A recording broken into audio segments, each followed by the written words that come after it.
Tentang perubahan paradigma belajar, disiplin positif, motivasi perilaku manusia, kebutuhan dasar manusia, posisi kontrol restitusi, keyakinan kelas dan segitiga restitusi. Berikutnya, sebelum masuk pada materi, ada beberapa pernyataan yang ingin saya ajukan kepada teman-teman sekalian. Setuju atau tidakkah? Untuk yang pernyataan pertama, hukuman dapat mendisiplinkan siswa. Tidak setuju. Tidak setuju. Pernyataan kedua, pemberian hukuman dengan hal positif seperti membaca atau membersihkan halaman sekolah dapat meningkatkan kedisiplinan.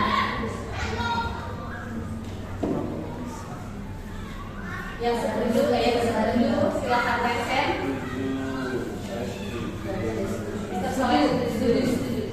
Setuju. Atau ada yang tidak setuju? Boleh resen. Miss Ella, Miss Lady. Oke, thank you. Kita nanti akan jawabannya di akhir. Kemudian memberi penghargaan dapat meningkatkan motivasi belajar anak. Setuju atau tidak setuju? Setuju. Saya belum tahu. Kemudian kegiatan yang selanjutnya yang akan kita lakukan adalah kegiatan kepalan tangan. Di sini saya minta Miss dan Mister mencari teman untuk berpasangan, terserah siapa saja.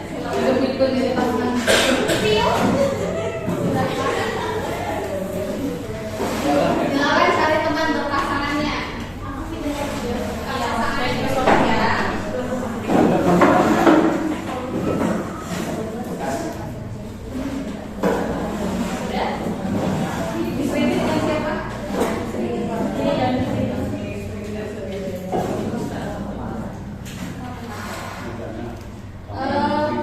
Silakan tentukan siapa yang akan menjadi A dan siapa yang akan menjadi B.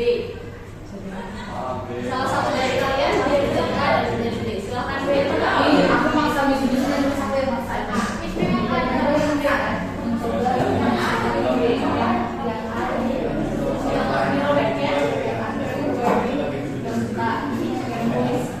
Dipegang oleh yang sama. Sudah? Oke, saya akan membagikan secari kertas kepada A. Silakan dipegang papernya. Silakan yang A dipegang papernya. Ini yang A.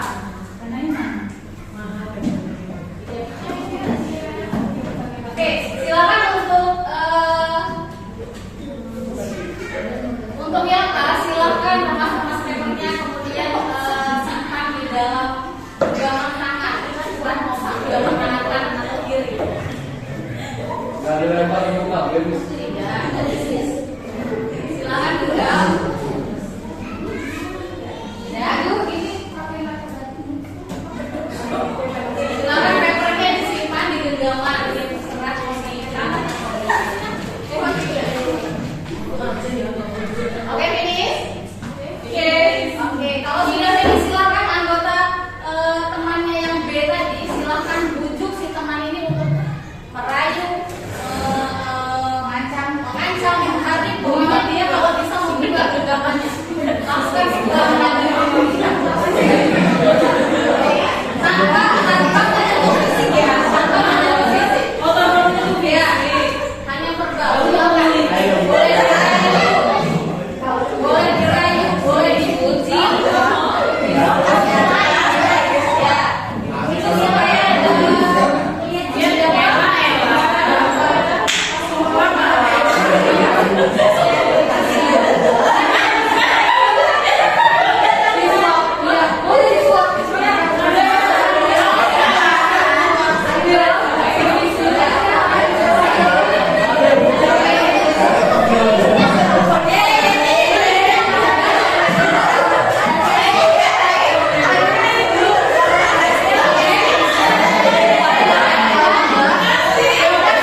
tadi membuka genggamannya, yang berhasil membuka genggaman temannya, yang berhasil membuka. Oke, Miss Tina, berhasil Miss Tina.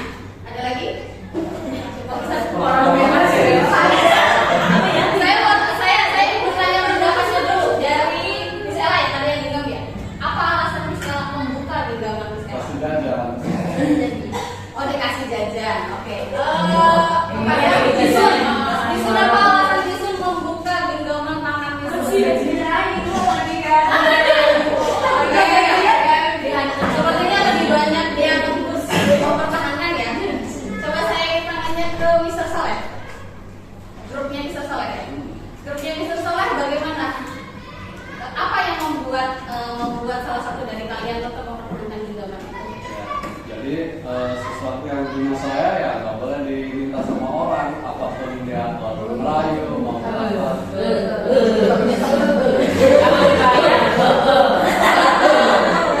Oke, kita sudah dengarkan. Artinya sepakat atau tidak, yang punya kontrol untuk membuka dan mempertahankan genggaman itu adalah diri kita sendiri. Sepakat. Artinya ada alasan tertentu ketika ada yang dapat membuka genggaman itu memang dia punya motivasi tertentu. Kayak Miss Ella tadi, untuk dapat apa Miss Ella? Dia bisa karena dia memang sengaja membuka diri, membuka ruang kepada Miss Nita untuk diberikan hasil genggamannya. Dia nggak punya jajan. Berarti terakhir ya.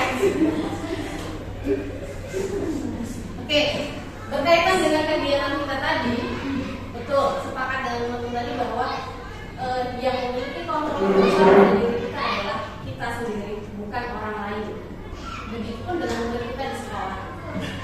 Murid kita juga punya kontrol atas apa yang harus dia lakukan, baik terlepas itu benar atau salah. Maka sebuah ilusi kalau guru itu bisa mengontrol murid. Kalau ada yang bilang murid itu saya bilangin begini dia nurut, murid itu saya nasihati di kelas dia nurut. Apakah itu akan selamanya kita bisa mengatur dengan cara kita guru di kelas? Belum tentu. Maka kita sebagai guru itu kita tidak punya kontrol penuh atas murid.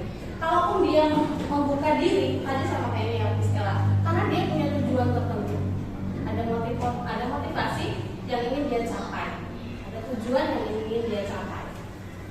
Karena memang dia memberi ruang, menyediakan atau mengizinkan si pengontrol itu untuk mengontrol dirinya. Tapi lagi-lagi yang memiliki kontrol penuh adalah diri kita sendiri. Kemudian menurut paradigma teori kontrol di sini yang pertama tadi, guru itu tidak punya kontrol atas murid, dan sebuah ilusi bahwa kritikan dan membuat orang merasa bersalah itu bisa memperkuat karakter. Sepakat tidak? Kita mengkritik murid, tapi murid itu jadi lebih baik. Tidak ya? Kemudian ilusi bahwa semua penguatan positif, ujian, kemudian rayuan, ajakan itu juga bisa positif dan efektif untuk memberikan manfaat kepada si murid atau orang lain. Ilusi bahwa orang dewasa itu punya hak untuk memaksa, maka kita nggak boleh kita memaksakan, karena dia juga punya hak untuk tadi mempertahankan apa yang dia yakini. Kemudian berdasarkan tujuan pendidikan dari Undang-Undang Pendidikan Nasional Pasal 3, yaitu pendidikan nasional di sini berfungsi mengembangkan kemampuan dan membentuk watak serta peradaban. Maka paradigma baru di sini memiliki tujuan yang berorientasi untuk menguatkan kompetensi dan pengembangan karakter. Karakter di sini berkaitan erat dengan nilai-nilai kebaikan. Nah, bagaimana caranya untuk menuju dan mengantarkan murid pada nilai-nilai kebajikan itu? Nilai kebajikan itu apa? Nilai kebajikan adalah sifat positif manusia yang merupakan tujuan mulia yang dimiliki setiap individu. Setiap dari kita berperilaku itu karena ada motivasi untuk menuju ke arah nilai kebajikan. Dan setiap perilaku, baik baik kita guru, murid atau warga sekolah itu pasti memiliki tujuan. Kemudian dengan mengaitkan nilai-nilai kebajikan yang diyakini seseorang, maka akan muncul motivasi intrinsik sehingga menggerakkan motivasi dari dalam untuk dapat mencapai tujuan mulia yang diinginkan. Jadi supaya kita punya nilai karakter atau murid punya nilai karakter bernilai kebajikan itu tadi, dia harus muncul dari dirinya sendiri, bukan dari luar. Karena dia yang kembali lagi, karena mereka yang punya kuasa untuk mengontrol apa yang dia lakukan. Nah, nilai-nilai kebajikan yang ingin dicapai oleh setiap anak ini sudah kita kenal dengan profil pelajar, sampai kita bagus Tio, mari pandu. Untuk maju ke depan, kita ingat lagi profil pelajar Pancasila melalui lagu. Silakan saya beri kesempatan stand up semuanya, please.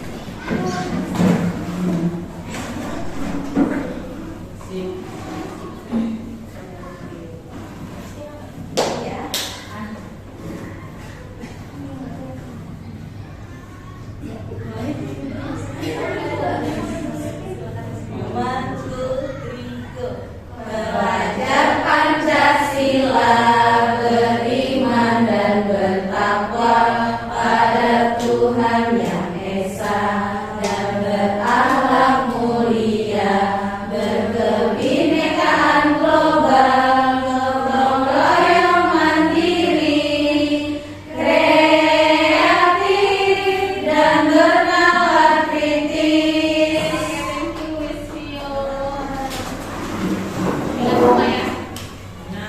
Berdasarkan tujuan dan pencapaian profil pelajar Pancasila, ini kaitannya dengan disiplin. Kalau dengar kata disiplin, apa yang terbesit di antara teman-teman semuanya?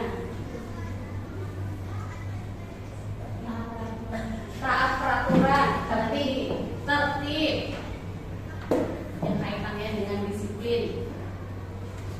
Ternyata selama ini dalam budaya kita makna disiplin ini banyak dimaknai sesuatu yang dilakukan seseorang untuk mendapatkan kepatuhan pada lainnya. Kecenderungan umum menghubungkan kata disiplin ini dengan hukuman, dengan rasa tidak nyaman, bukan dengan apa yang dihargai. Padahal sesungguhnya disiplin itu berasal dari bahasa Latin yang artinya disciplina yang artinya belajar. Karena disiplin itu tidak melulu tentang tata tertib, tapi artinya tentang belajar. Belajar apa? Tapi belajar mengontrol diri untuk melakukan tindakan yang bernilai kebajikan. Nah, jika seseorang sudah dapat mengontrol diri, belajar mengontrol diri, kemudian membuat seseorang ini bisa menggali potensi yang ada pada dirinya. Maka sebagai pamong dalam pendidikan, kita punya peranan sentral untuk menuntun siswa agar memiliki sikap positif diri yang kuat, yang berlandaskan motivasi intrinsik dari dirinya sendiri, bukan berdasarkan motivasi eksternal. Maka menurut Ki Hajar Dewantara yang artinya merdeka itu tidak hanya terlepas dari perintah. Dia taat perintah artinya merdeka. Lepas dari sebuah perintah maka dia dikatakan merdeka, tidak. Tapi yang dikatakan merdeka adalah cakap membuat atau memerintah diri sendiri untuk melakukan tadi tindakan. Jadi tidak dipengaruhi oleh orang lain untuk melakukan sesuatu. Nah, ada 3 teori motivasi perilaku manusia. Motivasi merupakan dorongan yang timbul pada diri seseorang secara sadar atau tidak sadar untuk melakukan suatu tindakan untuk tujuan mulia. Di level 1, menurut Johnson ada seseorang melakukan sebuah tindakan karena bertujuan untuk menghindari ketidaknyamanan. Percaya tidak? Peserta didik kita di sekolah datang ke sekolah itu karena memang niat mau belajar. Percaya atau tidak? Yakin semuanya itu punya niat mau belajar dari rumah? Tidak. Bisa jadi dia datang ke sekolah karena untuk main. Bisa jadi dia datang ke sekolah tepat waktu juga untuk menghindari menghindari orang tuanya, atau mungkin supaya tidak berhukuman di kelas. Nah, pertanyaan yang muncul pada ini adalah apa yang akan saya dapatkan, apa yang akan terjadi pada saya ketika saya melakukannya, atau ketika saya tidak melakukannya. Kalau saya tidak datang tepat waktu, berarti saya dapat hukuman. Level itu. Maka ini disebut dengan motivasi ekstrinsik atau motivasi dari luar. Dia melakukan suatu perbuatan karena ada dorongan dari luar, yaitu tadi menghindari rasa sakit atau menghindari ketidaknyamanan. Di level kedua ada motivasi untuk mendapatkan imbalan dari orang lain atau sebuah institusi. Kalau katakanlah sekolah, datang tepat waktu supaya dapat ujian, supaya dapat hadiah, dapat bintang. Ini juga masih motivasi eksternal. Nah, pertanyaan yang akan muncul pada diri di level 2 ini, motivasi level kedua adalah apa yang akan saya dapatkan kalau saya melakukan hal itu?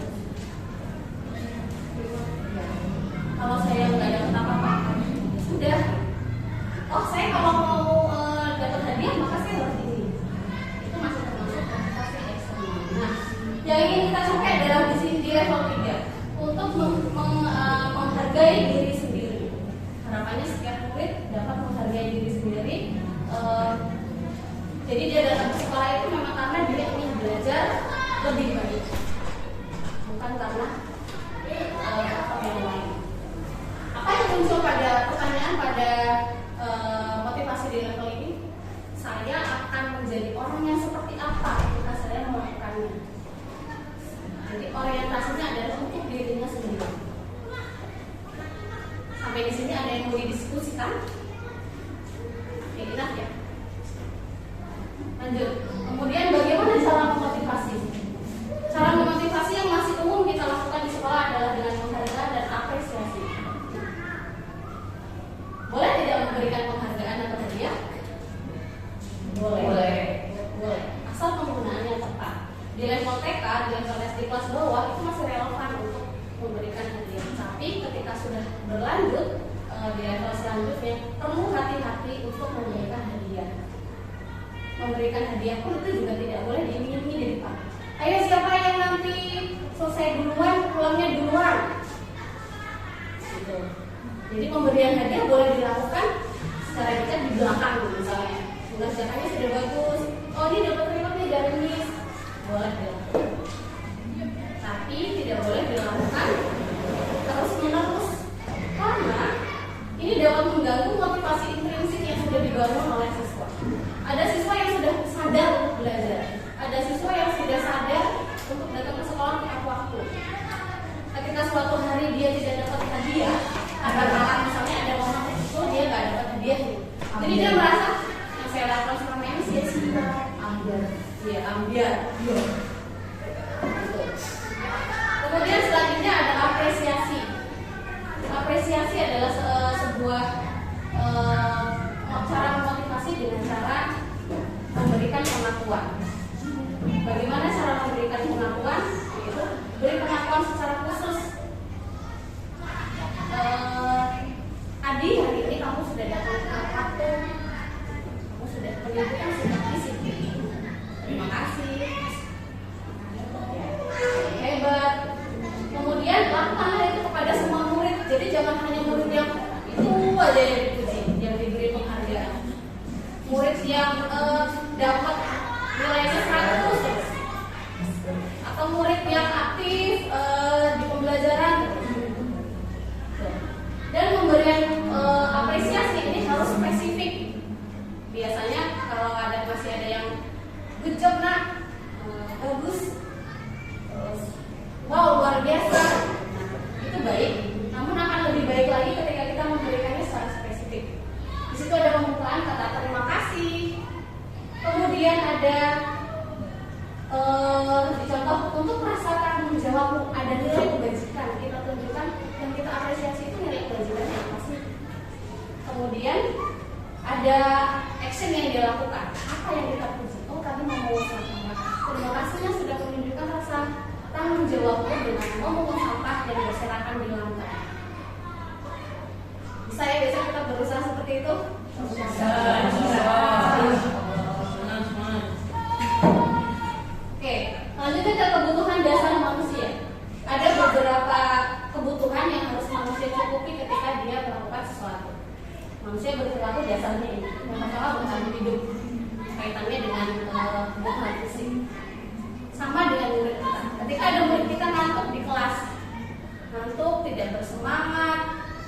kemudian males, nggak memperhatikan, jangan langsung dimarah, jangan langsung dijudge.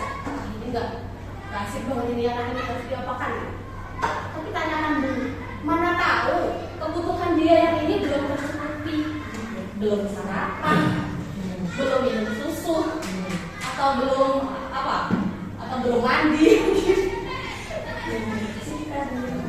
Kemudian yang kedua, cinta dan kasih sayang. Pasti Miss dan Mister sering merasakan yang bagian ini. Ada kebutuhan kasih sayang yang kurang, kemudian sering perhatiannya dengan Miss dan Mister. Iya kan ya? Iya. Kemudian kebebasan, main-main di kelas, ada tugas lari-lari, sana lari sini. Ini kita sebagai guru harus peka. Oh mungkin anak ini kebutuhan akan kebebasannya belum tercukupi. Inovasi lah kita untuk mendesain pembelajaran yang menggunakan gerakan. Tiap hari ya melakukan ya. Iya.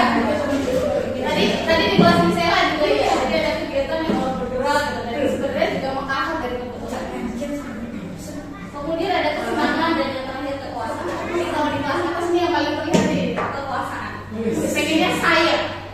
Ini saya yang paling dulu, saya aja yang ngerjain. Ini yang paling terlihat di kelas atas.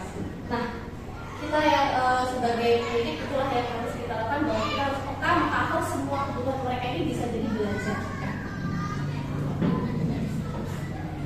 Kemudian lanjut ke konsep disiplin dengan identitas gagal, karena kontrolnya baru dari luar. Yang pertama tadi ada hukuman. Hukuman itu ciri perbuatan yang dilakukan seseorangnya dengan cara menghardik, menunjuk, memaki, menyindir. Efeknya adalah murid tidak nyaman dalam waktu yang panjang, trauma, antipati, murid juga jadi membenci peraturan. Disiplin perilaku ini biasanya hanya berlaku di sebuah institusi tertentu, tapi tidak akan dia bawa ke dunia nyata. Misalnya nih dia hanya patuh di sekolah saja, pas di rumah ya sudah lepas. Selanjutnya adalah dengan penghargaan. Penghargaan tadi sudah digarisbawahi, kita boleh tapi harus hati-hati dan bijaksana, karena ini kurang efektif dalam jangka panjang.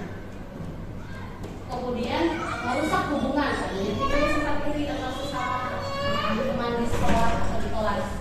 Kemudian mematikan kreativitas tadi, karena prosesnya tidak dihargai. Kemudian merampas hak untuk menghargai diri sendiri.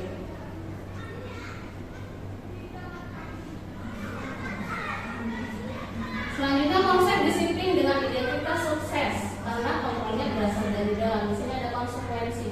Konsekuensi ini penguatannya jangka pendek, rasa tidak nyaman dalam waktu yang pendek, mudah menghormati peraturan, perlu monitoring dan kelanjutan. Saya ambil contoh begini. Ada anak A menumpahkan air minum si B ketika waktu jam istirahat sekolah. Kemudian kita tanya, apa konsekuensinya, nak? Bilang, dia akan ambil lap, bisa dibersihkan, bisa kegel. Nah, ini baik. Kita memberikan rasa tidak nyaman karena tadi dia akan terganggu dengan cara mencari lap dan membersihkan tadi. Tapi murid bisa menghargai dan menghormati peraturan. Tapi hal ini perlu monitoring. Seperti apa? Nanti ketika ada kejadian yang sama, anak ini melakukan hal yang seperti itu tidak, maka harus dipantau. Selanjutnya adalah korban terabaikan. Bisa jadi sih yang akhirnya ketumpahan tadi kita tidak mempedulikan karena fokus terhadap si anak yang harus bertanggung jawab atas perbuatannya. Selanjutnya konsep disiplin yang paling diharapkan adalah restitusi. Restitusi ini adalah konsep disiplin dengan menawarkan sebuah pilihan dengan berdialog. Maka penguatannya dalam jangka panjang, murid bisa belajar bertanggung jawab atas perilakunya, fokus pada pemecahan masalah, murid menghargai dirinya dan orang lain, murid memegang kontrol atas dirinya. Ini nanti akan lebih paham kalau sudah terima dari kita akan lihat dulu.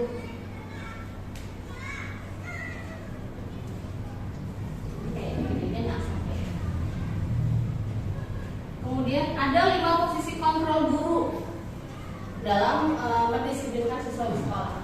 Yang pertama ada tipe guru penghukum, tipe guru pembuat rasa bersalah, kemudian tipe guru teman, pemantau, dan manajer.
Bluetooth mode.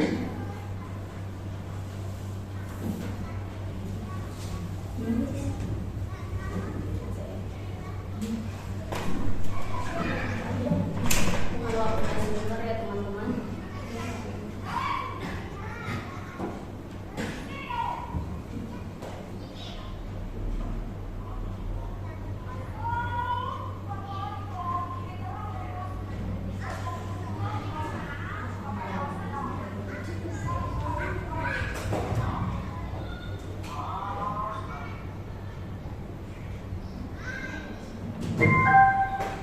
Posisi pembuat rasa bersalah berbicara dengan pada video kali ini. Pada video kali ini kita akan membahas tentang 5 posisi kontrol yang dikembangkan oleh Diane Dawson dan contoh penerapannya. Topik adalah 1. Posisi penghukum, 2. Posisi pembuat merasa bersalah, 3. Posisi teman, 4. Posisi pemantau atau monitor, dan 5. Posisi manajer.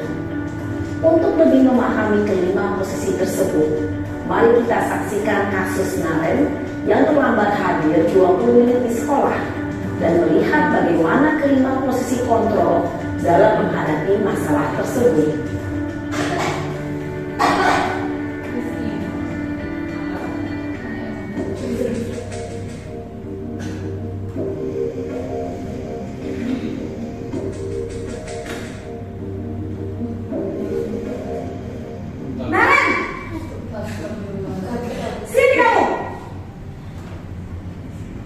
Selamat pagi, Bu.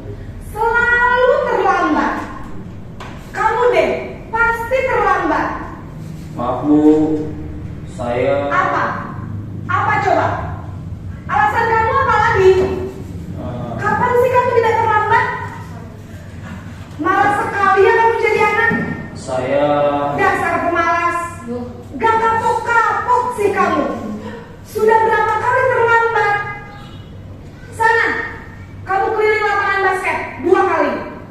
kenapa saya harus keliling lapangan basket, Bu? Kenapa? Kamu melawan ibu. Berani-beraninya jawab. Sudah terlambat, masih berani jawab pula. Sekarang, keliling lapangan basket 5 kali sekalian. Biar kapok. Cepat. Pergi sana ke lapangan basket. Posisi penghukum biasanya berbicara dengan nada tinggi, menghardik, menunjuk-nunjuk, menyakiti, dan menyindir. Hukuman bisa berupa fisik maupun psikis. Ibu dan bapak guru hebat. Dampak yang terjadi pada murid ketika guru berada pada posisi penghukum adalah murid cenderung akan memberontak, bahkan menyimpan dendam.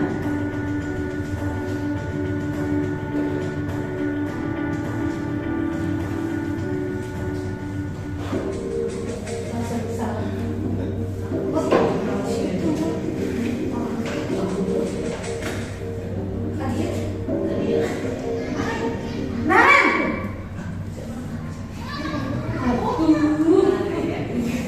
Selamat pagi, Bu. Naren. Kamu kenapa terlambat lagi, nak?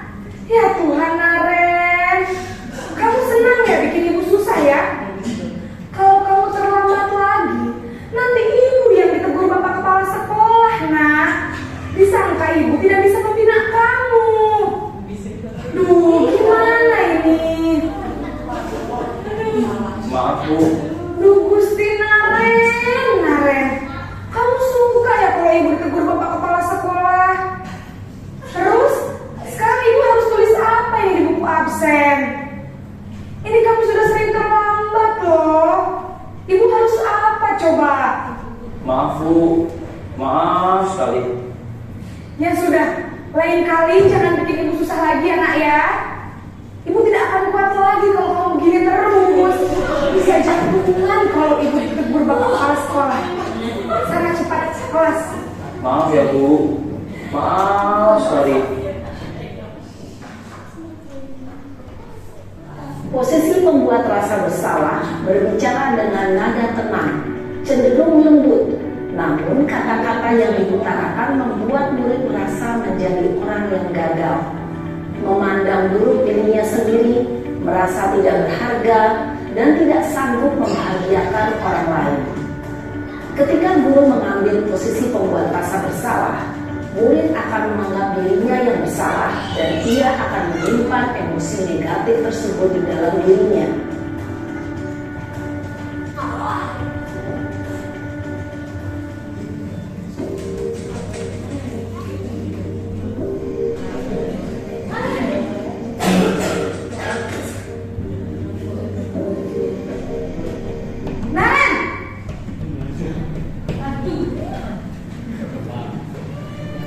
Selamat pagi, Bu. Wah, sudah jam berapa ini, Nak? Terlambat lagi ya, sayang. Iya, Bu. Habis ibu saya lupa bangunkan saya, Bu. Kamu malah menyalahkan ibu kamu. Kamu bukannya anak yang larinya paling kencang. Kok terlambat sih? Iya, Bu. Saya memang terlambat bangun tadi. Jadi, biarpun saya lari kencang, tetap gak kekejar, Bu.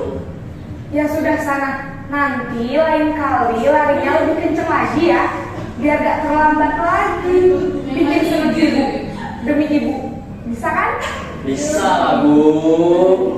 Ya sudah sana masuk kelas. Ibu beresin urusan absen kamu. Kamu ini ada-ada saja. Dalam posisi teman, guru berbicara dengan nada suara ramah, akrab, cenderung bersenda gurau untuk menjaga suasana tetap santai. Murid akan merasa senang, aman, dan akrab dengan guru. Identitas yang tercipta adalah identitas sukses atau berhasil. Namun, perlu diingat, karena ini masih dorongan eksternal, maka ada faktor ketergantungan dari murid kepada orang tertentu. Di sini, guru absennya, sehingga di lain waktu, murid bisa berperilaku baik, namun hanya kepada orang-orang tertentu saja.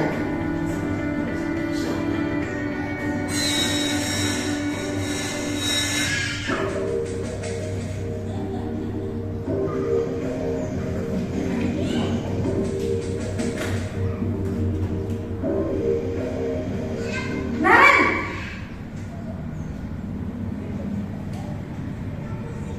Selamat pagi, Bu. Naren, apa peraturan sekolah kita tentang jam berapa kita harus masuk sekolah, Nak? Kita harus di sekolah jam 7, Bu. Iya betul, sekarang sudah jam 7.20. Naren sudah tahu konsekuensinya jika terlambat hadir. Paham, Bu. Saya harus tinggal kelas pas jam istirahat selama 20 menit. Iya benar, konsekuensinya demikian. Jadi nanti jam 9.30 pas istirahat, kamu harus tinggal di kelas, kerjakan tugas tambahan untuk ketertinggalan kamu, ya? Baik, Bu. Posisi pemantau mengandalkan penghitungan atau data untuk mengontrol murid. Guru mengarahkan murid berdasarkan peraturan dan konsekuensi. Seorang pemantau menunjukkan bahasa tubuh dan ekspresi wajah yang datar dan cenderung formal.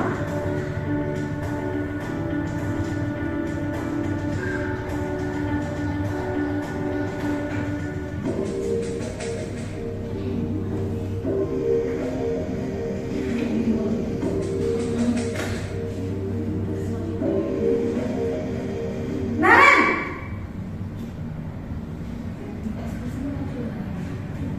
Selamat pagi, Bu. Selamat pagi, Naren. Maaf, Bu. Saya terlambat. Iya, sekolah masuknya jam 7, sekarang sudah jam 7.20. Jadi sekarang bagaimana ini, Naren? Maaf, Bu. Saya lupa alarm saya semalam. Baiklah, menurut kamu, keyakinan sekolah yang mana yang perlu kamu tingkatkan? Menghargai diri sendiri dan orang lain mungkin, ya, Bu. Setuju. Jadi, apakah Naren meyakini prinsip saling menghormati tersebut? Iya, Bu. Saya meyakininya. Apakah Naren bersedia memperbaiki masalah keterlambatan ini? Bersedia, Bu. Bagaimana kamu akan perbaiki masalah keterlambatan ini? Saya akan coba untuk tidak lupa menyetel alarm saya, Bu. Baik, kalau Naren lupa menyetel alarm di rumah, ada orang yang kira-kira bisa bantu mengingatkan tidak? Ada Bu, kakak saya, Kak Emma. Ada lagi selain Kak Emma? Selain Kak Emma, ada ibu saya. Baik, jadi yang mengingatkan Naren adalah Kak Emma dan ibu kamu ya? Kira-kira akan mulai setel alarm kapan nih Naren? Setelah pulang sekolah, akan segera saya lakukan. Baik, jadi Naren akan setel alarm untuk bangun besok pagi dan akan diingatkan oleh kakak dan ibunda Naren ya. Ada lagi yang mungkin perlu dilakukan Naren agar tidak terlambat bangun lagi? Tidak ada Bu. Baik Naren, terima kasih untuk kerjasama kamu. Sekarang kamu perlu kembali ke kelas untuk belajar. Baik Bu, terima kasih. Posisi manajer adalah posisi kontrol yang disarankan untuk membimbing murid memiliki sikap disiplin yang positif, yaitu murid yang mandiri, bertanggung jawab, dan dapat memecahkan masalah. Tujuan dari posisi ini adalah agar murid dapat berefleksi atas tindakannya. Guru akan dengan tulus memberikan pertanyaan-pertanyaan bermakna, sehingga membuat murid dapat belajar dari kesalahannya dan mencari sebuah solusi untuk menyelesaikannya. Ibu dan bapak guru hebat, setelah mengamati adegan kelima posisi kontrol tadi, kira-kira posisi mana yang paling ideal? Posisi mana yang dapat menunjang motivasi intrinsik murid? Ya, tentu posisi manajer. Posisi ini memang posisi ideal yang ingin dituju setiap pendidik. Pada posisi inilah, guru dapat menerapkan disiplin positif yang berpihak pada murid, yang memerdekakan murid. Perjalanan seorang pendidik tentunya tidak mudah untuk sampai pada posisi seorang manajer. Namun, tujuan kita pasti, yaitu menciptakan murid-murid yang mandiri, merdeka, dan bertanggung jawab. Semoga penggambaran 5 posisi kontrol yang telah diperlihatkan ini dapat menjadi ajang refleksi bagi kita semua, agar dapat terus mengasah dan menerapkan disiplin positif yang memerdekakan murid. Mari terus berlatih dan bersemangat. Selamat menerapkan.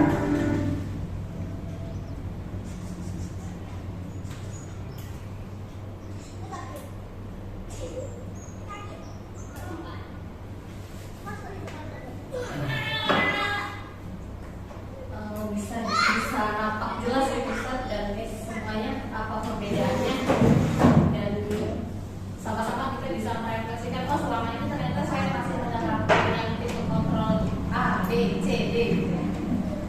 Kemudian semoga semuanya bisa menerapkan dengan posisi kontrol terbaik yang tadi ditawarkan. Itu ada posisi kontrol teman, murid, mantau, dan manajer yang bisa ditawarkan. Kemudian kita akan bahas tentang perbedaan antara hukuman dan konsekuensi. Apa perbedaan antara hukuman dan konsekuensi menurut Miss dan Mister? Bedanya apa? Hukuman itu sifatnya hanya memaksa. Ya, kalau konsekuensi itu sadar diri sendiri. Jadi kalau saya melakukan ini, ya konsekuensinya begini. Betul sekali, sudah sepakat. Jadi hukuman ini sifatnya memaksa dan biasanya hanya datang atau hadir dari satu pihak saja. Tadi Naren tadi. Jadi pada satu kejadian, ya kalau kamu terlambat, ya berdiri nih. Atau mungkin dulu pengalaman kita pribadi waktu sekolah ya, pernah gitu, terlambat, hukumannya jongkok, jalan jongkok di sekitar lapangan basket atau lapangan upacara. Nah, dan hukuman itu biasanya tidak relevan dengan pelanggaran yang dilakukan. Jadi apa kaitannya dengan datang terlambat dan lari jongkok? Nggak relevan. Jadi nggak mix gitu. Sedangkan konsekuensi adalah akibat yang ditimbulkan dari perilakunya. Konsekuensi adalah pertanggungjawaban yang dilakukannya. Kalau dia air minum ya berarti mengelak dan sebagainya. Nah, kalau konsekuensi untuk terlambat kira-kira apa? Konsekuensi untuk terlambat kira-kira apa yang tepat?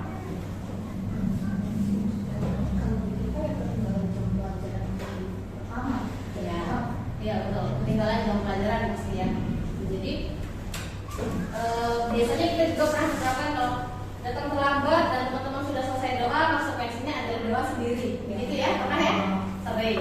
Nah, itulah yang disebut dengan konsekuensi, berbeda dengan hukuman tadi. Kita analisis dulu. Yang pertama, dicatat 100 kali di dalam buku kalimat saya tidak akan terlambat lagi merupakan hukuman atau konsekuensi. Hukuman. Lanjut. Bisa kita tolong dibacakan cerita bagian kedua. Lalu mengelilingi lapangan basket 2 kali karena terlambat hadir di sekolah. Hukuman. Miss Ella, silakan. Murid diminta mencuci up 15 kali dan tidak menggunakan masker ke sekolah. Hukuman. Lanjut, Miss Frida. Menggantikan atas tugas teman yang telah dicoret-coret. Konsekuensi.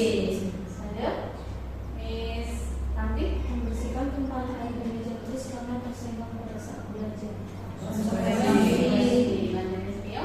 Murid disuruh untuk mengenakan sepatu seharian di sekolah karena tidak mengenakan sepatu hitam. Hukuman. Lanjut, Miss Tina. Lari mengelilingi lapangan basket 2 kali karena terlambat 10 menit untuk pelajaran PJOK. Konsekuensi. Ini jawabannya. Yang terakhir adalah konsekuensi karena temanya adalah PJOK. Jadi masih berkaitan ya. Oke, yang lainnya. Salah bisa ya teman-teman membedakannya. Kemudian bagaimana cara menerapkan supaya anak-anak ini bisa disiplin, supaya muncul motivasi intrinsipnya? Kita akan buat keyakinan kelas. Keyakinan itu lebih general. Kenapa harus keyakinan kelas? Kenapa nggak peraturan kelas saja? Keyakinan kelas itu lebih umum, lebih general, lebih universal. Sedangkan peraturan kelas ini biasanya sebuah teknis atau lebih spesifik. Saya ambil contoh, mengembalikan buku pada tempatnya. Keyakinan kelasnya kira-kira apa ya? Atau nilai kebajikannya apa? Oke, rapi. Lagi. Berkaitan dengan tindakan yang dilakukan berarti sikap apa yang harus dimiliki siswa? Disiplin, tanggung jawab. Nah, dengan nilai tanggung jawab kita bisa mengcover peraturan kelas yang lain, tidak hanya mengembalikan buku. Misalnya membereskan tempat makan yang ketika kita sudah selesai break, membersihkan bekas ceceran makanannya.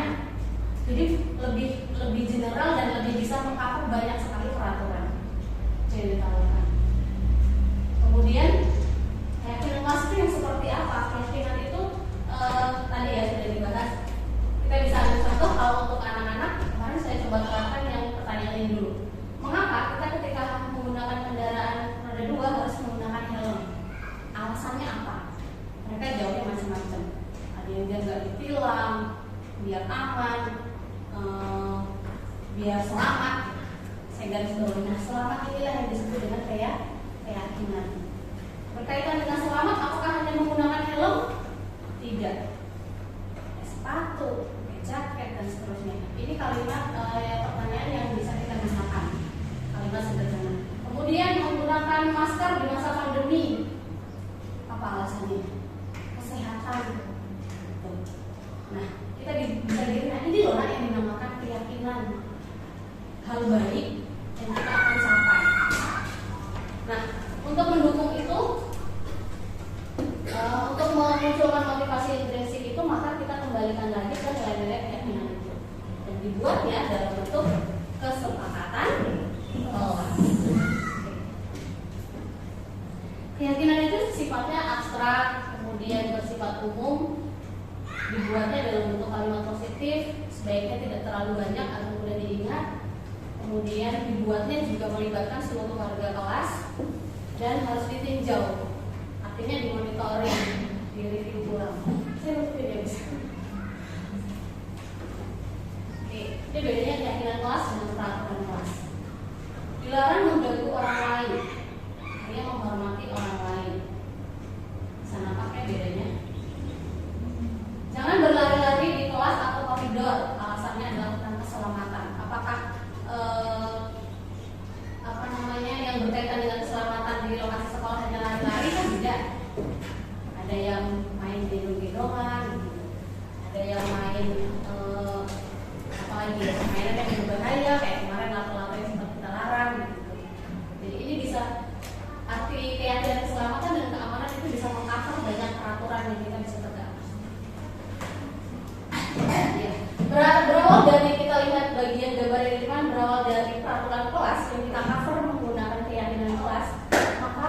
kebiasaan itu kalau dilakukan terus-menerus akan menjadi lingkungan yang positif, dimulai dari kelas dulu. Kalau kelas sudah kondusif, terbiasa dilakukan, semua kelas menerapkan, maka muncullah budaya positif. Keyakinan dalam kesepakatan kelas. Kesepakatan kelas tadi sudah dibuatnya bersama-sama menggunakan kalimat positif, kalimat yang jelas dan mudah diingat, ditulis dan dipajang di kelas supaya bisa dilihat oleh semua anggota kelas. Contoh kesepakatan kelas itu ada kami, guru dan murid yang saling menyayangi. Bagian yang di blok berwarna kuning adalah bagian dari nilai keyakinan atau nilai keyakinan. Kemudian yang kedua, kami murid yang semangat belajar. Semangat merupakan keyakinan. Sekarang yang ketiga, kami murid yang peduli dengan teman-teman. Mana yang merupakan keyakinan? Peduli. Bisa yang membedakannya ya? Kemudian bagaimana menerapkan di kelas? Kemarin saya coba menerapkan di kelas setelah menjelaskan keyakinan. Saya coba minta satu-satu, silakan ajukan peraturan kelas yang ingin kalian terapkan di kelas ini. Mereka menulis satu-satu, kemudian tempel di depan semuanya. Baru kita kelompokkan. Dikelompokkan, ini termasuk keyakinannya apa? Kita bahas sama-sama. Oh ya, ini menghargai dan menghormati orang lain. Itu banyak macamnya. Tidak menyela, kemudian bergantian berbicara. Nah, itu kan kalau dibuat peraturan itu jadi banyak banget gitu di kelas. Maka dikatakan dengan keyakinan itu. Ada yang mau didiskusikan sampai di sini? Penting? Oke. Tentunya dalam menjalankan kesepakatan kelas tadi nggak mungkin berjalan mulus. Pasti ada kendala, pasti ada pelanggaran. Nah, bagaimana cara kita menyikapi pelanggaran itu? Bagaimana sikap guru merespon hasil pelanggaran kesepakatan kelas itu? Ditawarkanlah restitusi. Apa itu restitusi? Mungkin baru bacakan.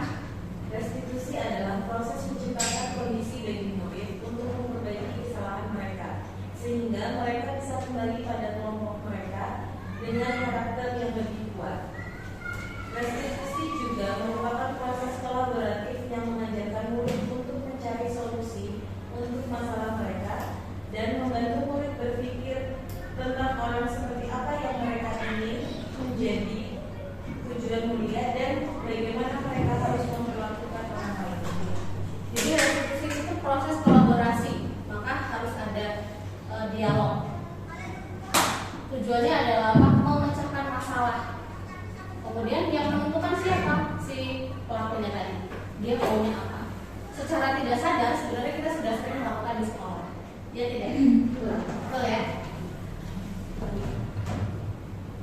Nah, ini 3 tahapan restitusi.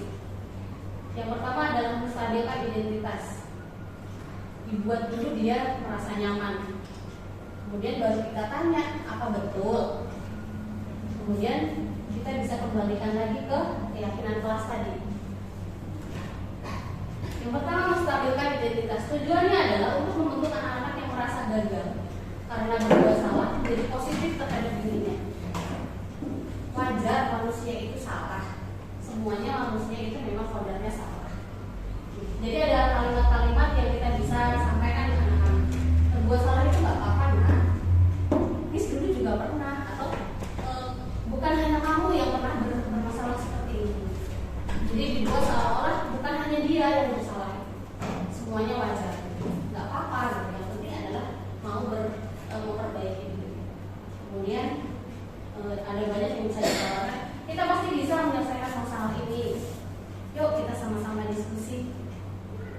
Ada bapak ibu tidak tertarik untuk mencari siapa yang salah, siapa yang benar. Sering yang ketemu dia bisa yang salah, dia bisa yang salah. Kita bisa tawarkan kalimat ini. Kalau kamu menyalahkan dirimu sendiri terus-menerus, apakah kamu bersikap baik kepada dirimu? Supaya dia tidak merasa bersalah. Kan ada ya tipe anak yang ketika dia salah tidak mengerjakan PR, dia mungkin merasa salah banget sampai dibawa pulang ke rumah karena takut sama ibunya dan sebagainya. Kita bisa tawarkan kalimat ini. Yes, kami selamatkan dulu ya. Ya, Mister, silakan Mister. Kemudian validasi kebutuhan. Di sini membantu murid mengenali kebutuhan dasar yang ingin dipenuhi ketika dia melakukan kesalahan.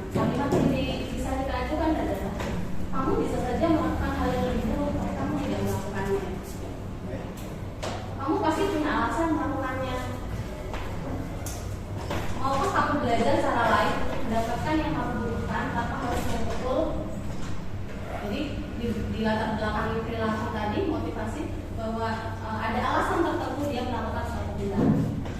Yang terakhir adalah apakah kamu bisa melakukan hal yang baik? Ini digunakan untuk mengcross-check kesalahannya dia, betul atau tidak sih dia melakukan hal itu. Kemudian yang terakhir, menggunakan keyakinan tadi. Kalau kita di kelas sudah punya keyakinan, nah saatnya menggunakan itu untuk dikembalikan. Jadi kita bisa dibilang kesepakatan kelas itu bisa kita bilang undang-undangnya kelas. Dasarnya ini pedomannya. Tujuannya adalah anak-anak melihat kesalahannya dihubungkan dengan norma sosial dan nilai-nilai yang disadari manusia berinteraksi dengan orang lain, yang didasari manusia berinteraksi dengan orang lain. Caranya bagaimana? Apa yang nilai yang kita percaya di kelas? Atau apa keyakinan kita yang sudah kita sepakati? Dia akan mengingat kembali, oh ternyata saya tidak sesuai. Kelas yang ideal itu seperti apa, nak? Apa yang kamu rasakan ketika kamu melakukan itu? Kamu menjadi orang yang seperti apa gitu?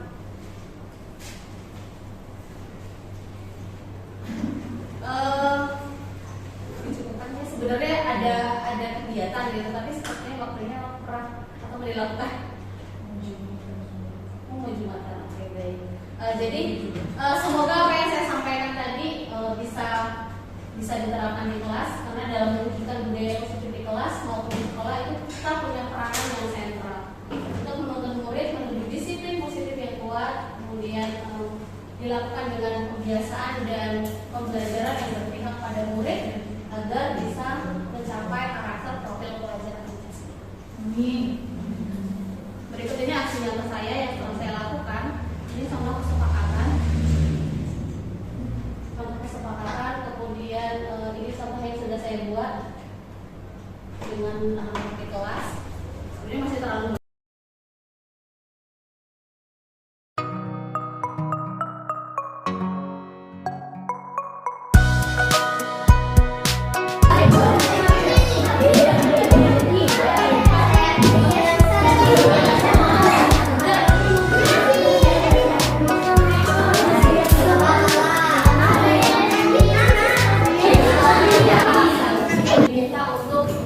menggunakan helm ketika kita mengendarai kendaraan bermotor.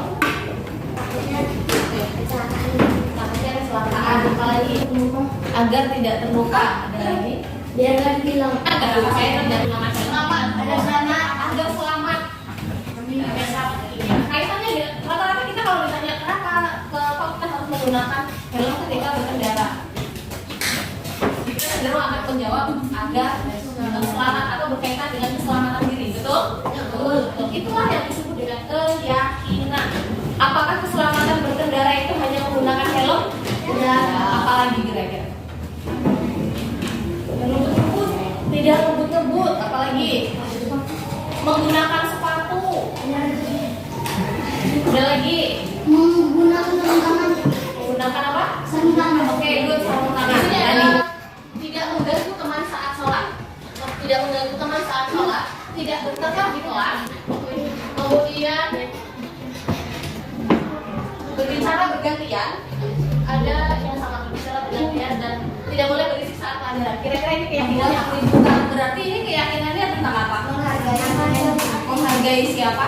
Menghargai orang lain. Apakah hanya orang lain yang perlu dihargai? Siapa saja yang perlu dihargai? Diri sendiri dan orang lain. Orang lain di sini ada siapa aja? Ada teman-teman. Selain teman siapa? Guru.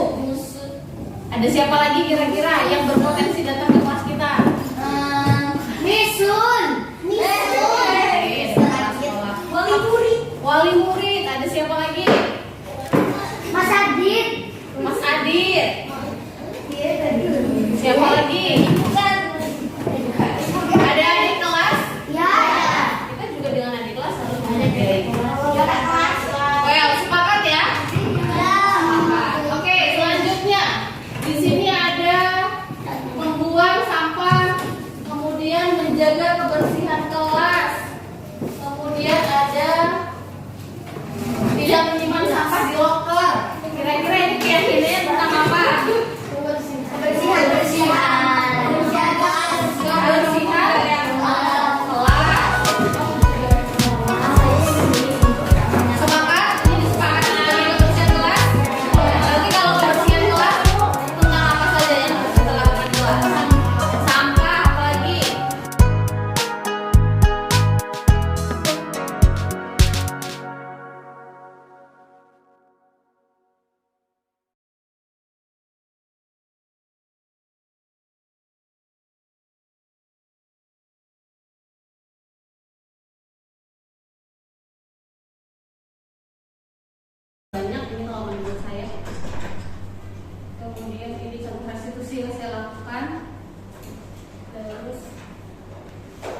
aja, nggak usah dibuka, nggak apa-apa.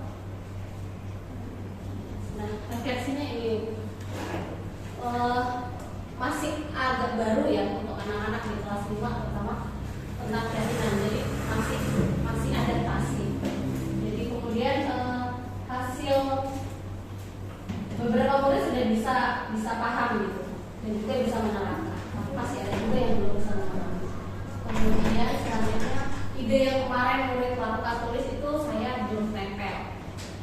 Harusnya itu akan lebih baik kalau itu juga ditempel, jadi mereka masih ingat apa yang mereka buat.